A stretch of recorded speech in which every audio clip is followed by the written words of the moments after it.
Moi, je bossais avant dans l'IA. J'étais data scientist avant de monter des équipes de data scientist et dans Mmh. des cabinets de conseil. J'ai donné des conseils à des grandes entreprises sur comment prendre le train des ruptures technologiques amenées par la Silicon Valley. Et le thème de mon premier roman, Le dernier étage du monde, qui est sorti en 2023, était un peu de faire la satire de ce culte de l'innovation un peu absurde Mmh. des cabinets de conseil à la Silicon Valley.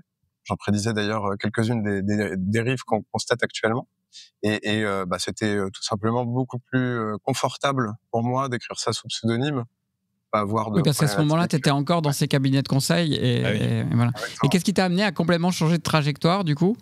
Ouais, cette prise de conscience, c'était quoi le C'est déclic, ça? en fait? En fait, on peut dire que l'essai de quel progrès avons-nous besoin, c'est aussi un peu une autobiographie déguisée. Alors, Oui, on va en peut-être pas du parler, tout, ouais. parce que évidemment le personnage de Pascal, il Voilà. est Mmh. protéiforme, il représente un peu nous tous, hein, on est Mmh. tous un peu confrontés aux mêmes dilemmes, aux mêmes verrous. Mais c'est précisément parce que moi-même, j'ai été plutôt à vendre des ruptures technologiques et un futur finalement très politisé, la vision du futur selon la Silicon Valley.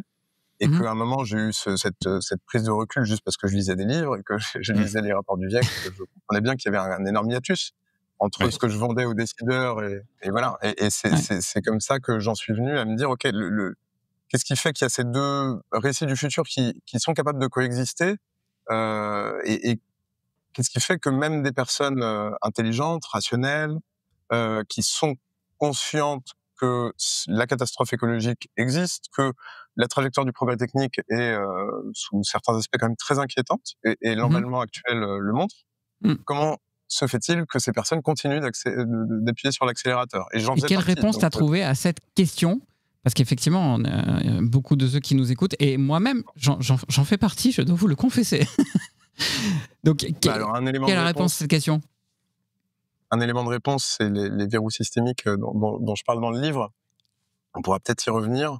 Mmh. Euh, c'est toujours difficile de résumer un livre de 400 pages en quelques points. Non, non, c'est pas l'objet, ouais. Mais déjà, il y a une chose, et c'est pour ça que je me suis permis d'écrire ce livre. Il y a une chose qui me semble sous-documentée et très importante dans l'impuissance des décideurs à agir, c'est cette espèce de croyance jamais trop questionnée dans l'idée que le progrès technique va nous sortir des ronces. Mmh. Il y a en fait, cette promesse, elle donne toujours l'impression d'être nouvelle parce qu'à chaque fois, les promesses sont toujours plus, Ouais, voilà. à chaque fois, une nouvelle technologie en chasse une autre, avec son lot de promesses, avec son lot, d'espoir, on pourrait dire, ouais.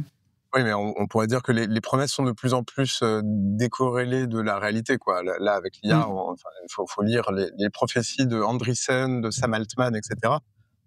C'est de la très mauvaise science-fiction, hein. Enfin, quand on lit, c'est faux. Ouais, Il c'est y a clair. 10 ans, on aurait eu du mal à trouver ça crédible.